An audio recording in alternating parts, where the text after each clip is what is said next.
The Fantastic Four First Steps. Yeah, it's another superhero movie and it's fine. Yeah, I'm here to be a downer kinda. Everybody and their mother is so excited about this movie and I wanted to like it and love it so badly, but I was just kind of like, it's fine. Some of it's really good. But I don't know, man, we were like 31 years into them trying to make a Fantastic Four movie that's genuinely incredible and the best thing we have is The Incredibles. And maybe some of this is just me not being able to meet the movie where it is. Maybe it's on me for letting the trend we've had the past couple of months with the superhero movies affect my expectations. But also I feel like they set my expectations very high and it didn't get there. I'm just not fully experiencing the dynamic the way the other people are. Like, there are so many pieces of this movie that work so well. The characters feel right most of the time. It just doesn't come together for me completely. Everything just feels like it's at arm's length the entire time. But my main issue is that I actually thought this movie was going to be taking some risks. It seemed like that's what they were selling us. Using the opportunity to do something unique for Marvel to prove they still have the juice to be at the forefront of the superhero realm. But outside the production design, which is fantastic, pun not even intended, this movie is so incredibly predictable and doesn't do the best job making me care about these characters as much as I would have wanted to. I get that it's 4 characters that most people are familiar with, and I'm not saying they do no work establishing who they are as people in this movie. It just wasn't enough for me, I guess. It just kind of feels like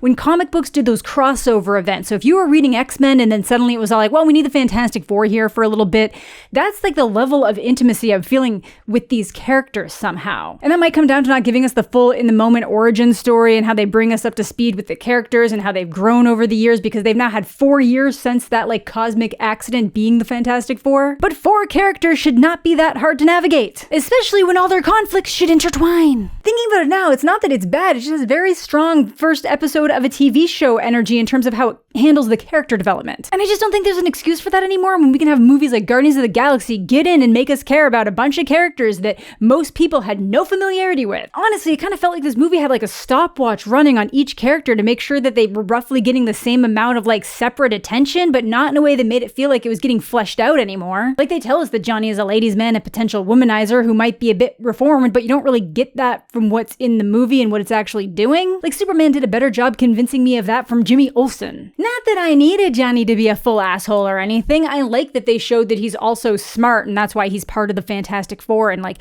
can hold his own and why he even went to space in the first place. But they mentioned the ladies' man stuff enough that it doesn't feel like it's a fully reformed aspect of his personality. They're just not like expressing it very well. It's just this very weird thing where visually this movie feels like it's departing from the MCU formula the most, but the story isn't doing anything special. But then you go back to Thunderbolts, which is following that like classic MCU formula pretty to the T. But then because of the story they're choosing to tell and the characteristics they're giving to these characters, it does feel like it's something that's stepping outside what the MCU normally does and getting into something deeper in that realm. To me, it felt like it kept the parts of the MCU that made it so big in the first place while also being like, let's turn up the dial on that depression. You ever feel empty and like there's a void inside you? I'm not saying this movie needed to do that, but when you've got like something like Superman that's all about hope and caring about people, and you have Thunderbolts, which is also kind of about hope and caring about people and pulling yourself out of these holes, I'm having a hard time engaging with this, and I'm not expecting it to do more, but it just could have done more. There are definitely moments that are addressing someone's kind of like issues that they have within themselves, and I really like that, the Reed Richards character, but I wanted more. Okay, real quick early on here, because I feel like a lot of people are going to go back and look at some of the videos I've made recently and be like, you are giving significantly bigger passes to worse movies. And that's because it all comes down to expectations and theatrical enjoyment. Megan 2, not a great movie, doesn't understand why people like the first one at all, which is proven all the more true when you hear Jason Blum talking about it. But theatrically, I had a great time because it was stupid and I saw it with a friend. And having a great time, even though something is stupid, also carried my Jurassic World Rebirth experience.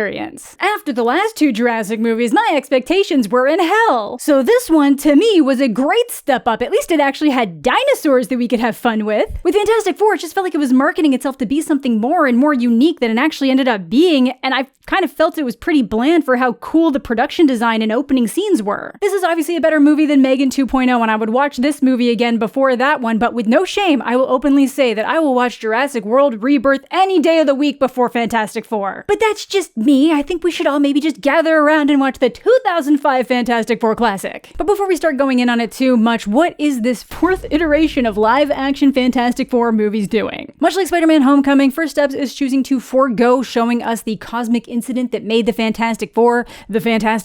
Instead, they give us this highlight reel as a mini doc being shown on national television while honoring their 4th year as the Fantastic Four. In case you're unaware, they go on a mission in space, get blasted by a cosmic storm that completely alters their DNA, resulting in each of them gaining a superpower. We got Reed Richards, super genius of the MCU, lots of control issues because of that intelligence, making him super neurotic about trying to plan for anything that could go wrong, and he gained the ability to super stretch. His wife Susan Storm, the Invisible Woman, pretty self-explanatory, but she can also use like projected force fields. Ben Grimm, the most tragic of the group, ends up a giant rock man, the Thing, so super strength, some invulnerability, just general clobbering time. That is his catchphrase. In the cartoon, though. It's clobbering time! That's just in the cartoon. And Johnny Storm, Sue's brother, and as mentioned, typically known as the ladies' man womanizer type, as we saw perfectly put to screen by Chris Evans. Oh, you're hot. Why, thank you, so are you. And he kind of lucks out. He gets a bunch of different abilities that all kind of come from fire, including flying, so that's pretty sick. But this movie is all set in Universe 828, a fun retro 60s inspired futuristic world that feels very much like the Jetsons, which honestly works so well for this movie and the vibes. Again, the setting, production design, costuming, all top-notch, 10 out of 10. It's just like the direction of the plot that loses it for me. Unpopular opinion, but I do wish the Spider-Man guy had directed this. Now, the description of the movie on Letterboxd says that it's about Marvel's first family being forced to balance their role as heroes with their family bond while defending their Earth against the planet-eating Galactus. Which kind of feels redundant. I feel like defending the Earth against Galactus falls under their role as heroes. But as I mentioned in my Superman video, I am so frequently annoyed by world-ending scenarios in movies, specifically superhero movies, where it really just starts pulling any of the stakes out of the situation. Superman pulled it off for sheer spirit of the character and including a smaller scale massive conflict which pushed other people to be better versions of themselves, so it was cool. This is just your classic big thing gonna eat Earth, so obviously superhero not let happen. In some ways, I do really appreciate that this movie just feels like a classic cartoon comic setup, big classic villain. But Superman felt that way while still feeling like it did something special with it, understanding the character and his stories, adapting it into something that feels unique to itself, all being delivered through that perfect Superman character. Fantastic Four, in my opinion, just ends up wasting that setup. Again, not to say it's a bad movie, not to say it doesn't have solid moments. There's a lot of exciting things that happen in this. The setup really felt perfect. There's like, the beginning of this movie is so great. And again, I really like how they established Reed as this guy who just neurotically tries to plan and control for everything especially after what happened to give them powers. Because it makes perfect sense that he'd be even more intense after that happened, and now they have a kid on the way. Spoiler alert, if you didn't see the trailer, there's a kid on the way because you can never be 100% prepared for a baby. This is Reed Richards' nightmare. In terms of the other characters, though, I really do wish they had done a little bit more with Ben. He has some nice individual moments, but I feel like we need to get a little bit deeper on his progression because he is the one who's gone through the most traumatic change. Again, little hints of it in this movie, but doesn't really take it anywhere. I really feel like the 4 years of Fantastic Four is cutting the legs out from a lot of great character development. We just missed all that. I will say that from what I can tell, Cousin from the Bear did a really good job. Obviously, this is a CGI thing, and I wasn't a huge fan of their face design for this version of the Thing. I know it looks like some of the comic book versions, but I've never super liked the weird, like, skinnier face, bigger top. I don't know. Whatever. And I love Vanessa Kirby, but I have actually already seen her handle a traumatic birth on camera before, and I don't necessarily think she was handled the best in this movie, and I know a lot of people are going to disagree with me on that, but even when she's having triumphant moments, it doesn't feel like they're being delivered properly, and it kind of feels like they didn't know how to work with her outside of the mom plot. Everyone else they've at least tried to establish something with, and Sue really felt like she was left by the wayside as just having a baby. Like, yeah, in the early setup, they say, hey, look, she negotiates peace deals. She's like a little politician. We don't see any of that in this movie really, except for kind of maybe one really corny scene that almost feels like Quinn in the Hunger Games, like just kind of like manipulating the situation even though it's supposed to come across as like genuine and earnest. Anyways, motherhood is very important, do not get me wrong, but she can be more than that too. Like, this is a superhero movie. You can give her something else other than she has a baby and Reed is bugging her out. I will say that Johnny's actually given a fair amount of things to do in this movie, but I think it would have hit harder if we had had more reference for why he was so frequently not taken seriously. But again, it's just so hard to describe what I'm trying to say because there's moments where you can tell that there's good banter, there's established dynamics, there's background story, there's growth, but it just kind of at times doesn't feel like they're real people, and not in a way that it feels like stylized to the 50s and 60s, so it just feels very like film delivery-ish. It's just like, I don't know if things just don't feel human at times. And again, I was so on board when it started, genuinely enjoyed that setup. I thought it was great. And then it just kind of kept slipping. And then there'd be a little bop up in the excitement where I'm like, okay, here we go. We're doing something new. We're doing something fun. And then the really fun action pieces like the Interstellar scene, as people are calling it. And then it just goes right back down again when you realize it is just going back to paint by numbers. And I'm not saying that paint by numbers is always bad. There's lots of things that are paint by numbers that I end up enjoying. See the last Jurassic Park movie, I was giddy. It was stupid as hell, but I had a great time.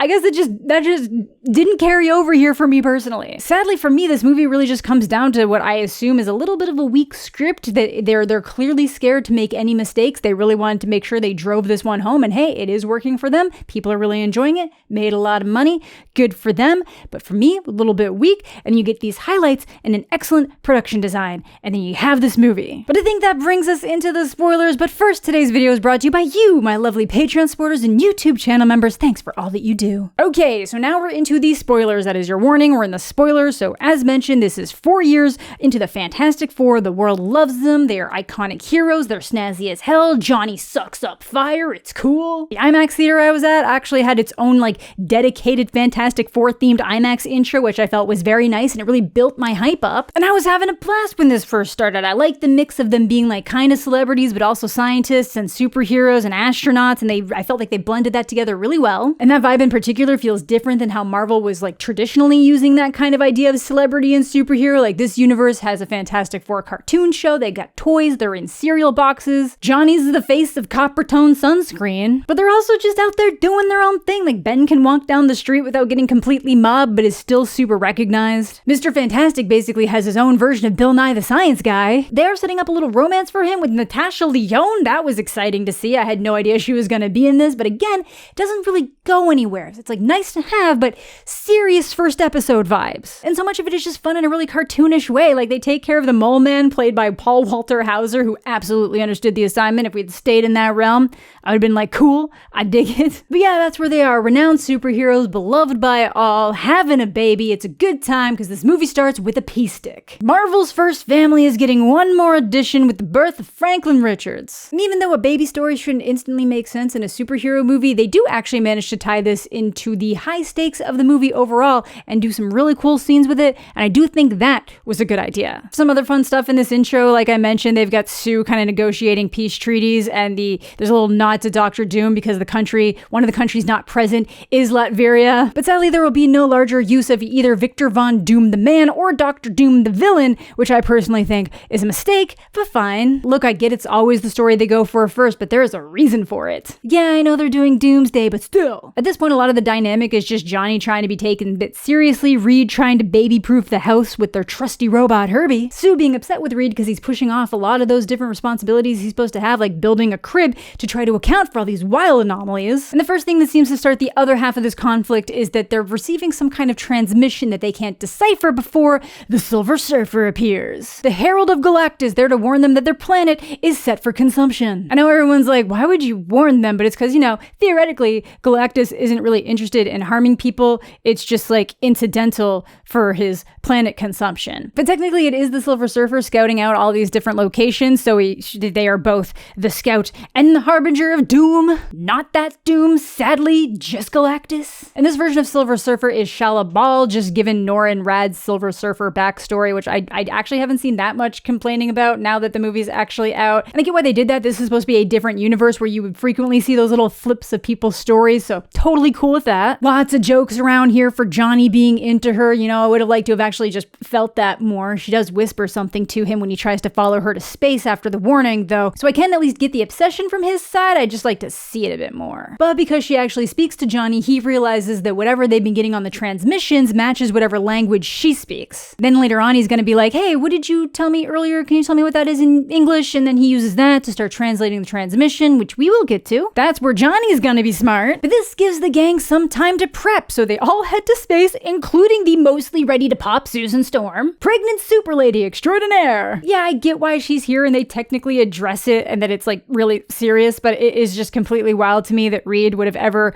allowed this, considering how neurotic he's been about everything else. Like, yeah, we've got to lock all the drawers in the kitchen, but sure, you can come to space to confront some planet consumer. But whatever, they get to Galactus, and of course he's still like, yeah, you're all gonna die. To which they're like, well, shit, you are pretty darn massive, and we were not accounting for that, even though you consume planets. So it does kind of seem hopeless here until he gets a whiff of the fetus. Yes, that's right, he can sense the great power within Franklin Richards yet to be born and wants to make the trade that kid for Earth. And that's because Galactus does not want to be Galactus anymore and can sense that Franklin could replace him. He senses the hunger within him. Because yeah, Galactus just wanders around apparently making things right as a force of nature that is just constantly hungry, so it's a pretty miserable experience. But yeah, that is the conflict here. One life in exchange for the entire planet. Now obviously they say no, but Galactus doesn't really care and he starts to speedrun Sue's labor. That scene was actually pretty cool though, pretty horrifying, definitely felt unique for Marvel, though I do suppose it is not common in many movies to have a galactic force of nature force someone into an early birth, but still, we'll give them credit. I will say in all my complaints for this just kind of going very paint by numbers after a while, this part is very new. Definitely a little bit risky. This ends up being a super fun chase scene with the Silver Surfer. This is like a really fun action piece while you're like one person's giving birth and one guy's trying to make sure that she's okay, and then you got other person piloting and someone else trying to shoot Silver Surfer. All very intense, very good scene. But here's where things get dicey. They do manage to get back to Earth and Reed's instantly like, the price Galactic wanted was too high. He asked too high a price. What did he ask? He asked for our child. You know, the kid that's gonna die anyways if we don't make this trade? Now I fully understand why they would never do that, and I never thought they were going to do that. I feel like very few parents in the world actually would make that trade. They'd all just be trying to find alternatives until the very last minute, which is obviously what the gang's gonna do. But the people of Earth are pissed. You're telling me you won't trade one life for the lives of every single person on the entire planet? But I gotta wonder, and annoyed the hell out of my friend, why did Reed just like drop all that information as if people weren't going to be upset? I do think it served a couple things. Obviously, he is shell-shocked at that request and how powerful and big both the Surfer and Galactus are. But from a storytelling standpoint, it really just lets us speedrun the people being angry so we can get into that plot point. But I am genuinely surprised that no one tried to nab the little dude. I do find it funny though, they get back and everyone's just like, surely the Fantastic Four have found a way to save us from our planet being all consumed. Let's preemptively party. Just for them to be like, actually guys, dude was pretty legit. It's pretty scary. He might be some kind of god. And even though this is where I might find there to be a little bit of a dip in terms of like how I'm enjoying things, I love the vulnerability out of Reed here. That he can empathize with the people of Earth, which just pisses Sue off because she potentially starts to think he'd actually give their child up. But it really just is his need to consider every option. Literally says it would probably be the ethical option, which is obviously wild to hear the father of your child say. But he's just convinced himself that it is his job to consider every single horrible thing so they don't happen, but it's just who he is. But it's a moment that actually feels genuine and leads into a nice moment with him and Franklin, who, if I didn't mention, is actually one of the most powerful things in the entire Marvel Universe history of ever. Not that he can do anything at this point, and for whatever reason, Reed can't actually find any anomalies within him. But yeah, it's just this moment of Reed talking to him, just saying like, you know, so many fathers want their sons to be just like them, but I want you to be nothing like me because there is something so fundamentally wrong with me. He actually does say, there's something wrong with me, and I was like, are we quoting Thunderbolts? I'm sorry, you're going through a bigger conflict, but Yelena hit it harder. But I really dug it. I think it's a great direction to take the character, and I think Pedro Pascal really nailed it. But around here is where we got what I think might be my least favorite scene in the movie, Sue going outside with Franklin to address the protesters, which seems pretty risky. I know she's got like a little force field, so it's fine. And I also know that this is supposed to be a really inspiring moment, but it's one that really did not work for me. I know it really hit for a lot of people, but for me, it actually felt really inauthentic, except maybe a little chunk when the rest of the four walk out. But this speech doesn't really end up hitting for me very much because it feels like there's such a massive disconnect between the regular people and the four. Like outside a couple scenes with Ben, it just feels like they're these revered gods, not actual people. But hey, it's enough to get the people of the world, the entire world, on board just to trust them, to give them a chance, though they have no plan. But don't worry, they'll get one. Reed's eventual plan is to take the Earth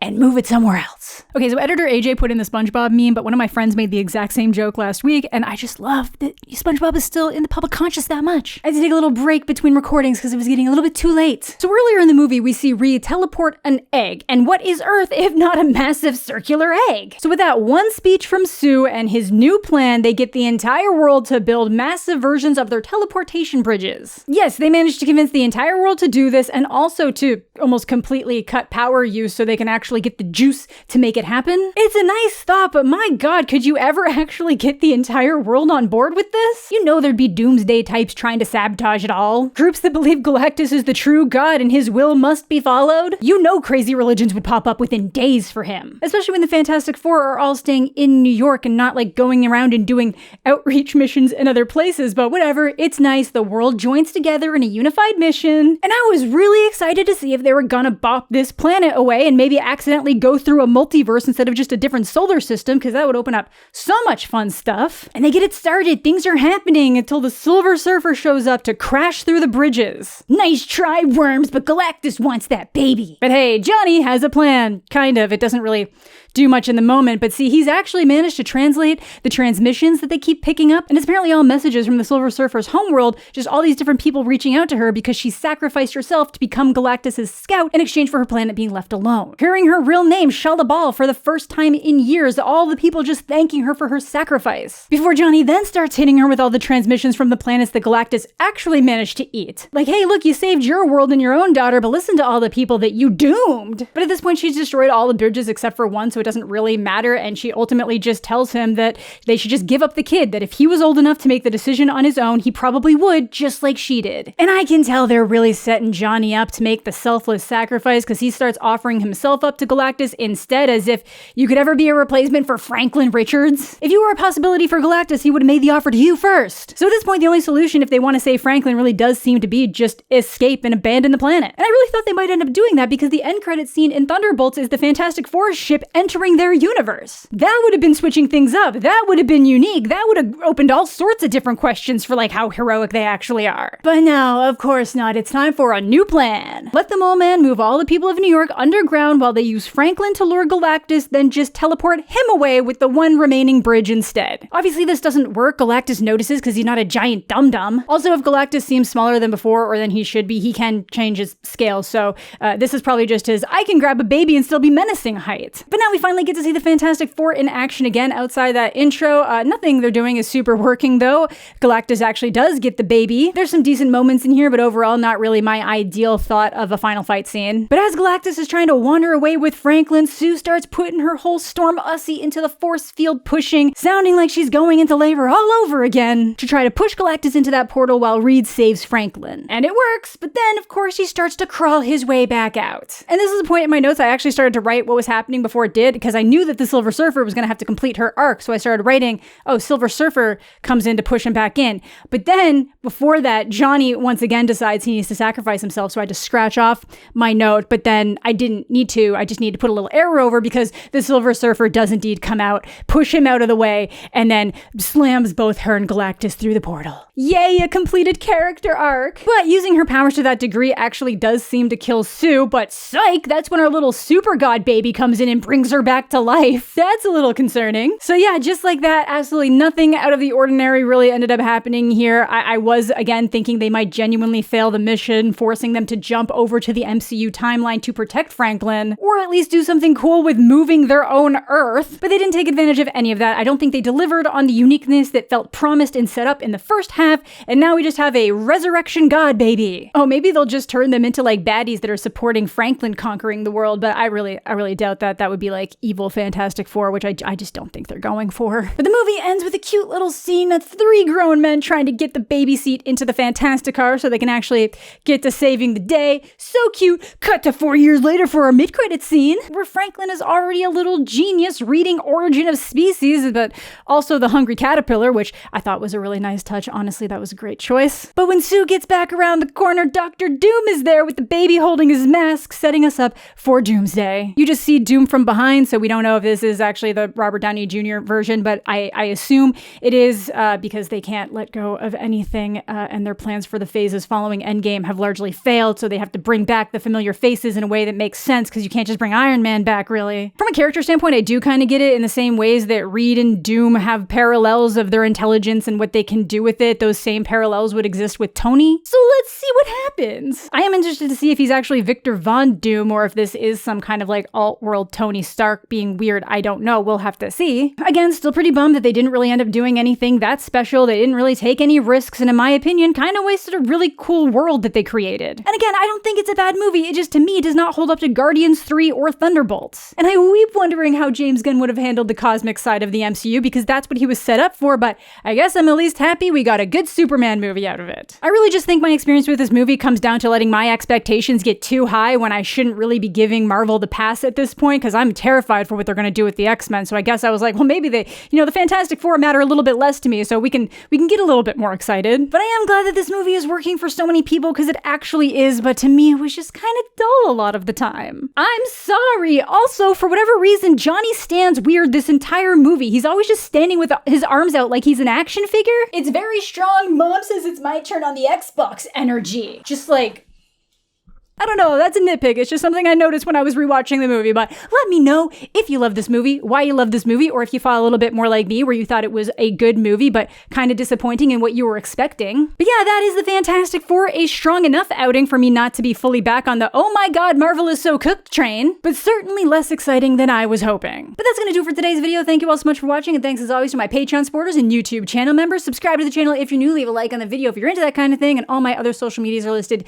down below, where I'm gonna be trying to start posting some interviews. I just did an interview with Alison Brie and Dave Franco, and the director of Together. I'm going to be putting some of those clips there if you're interested. I hope you're all having a fantastic day. I'm mostly okay, and we'll catch you all later.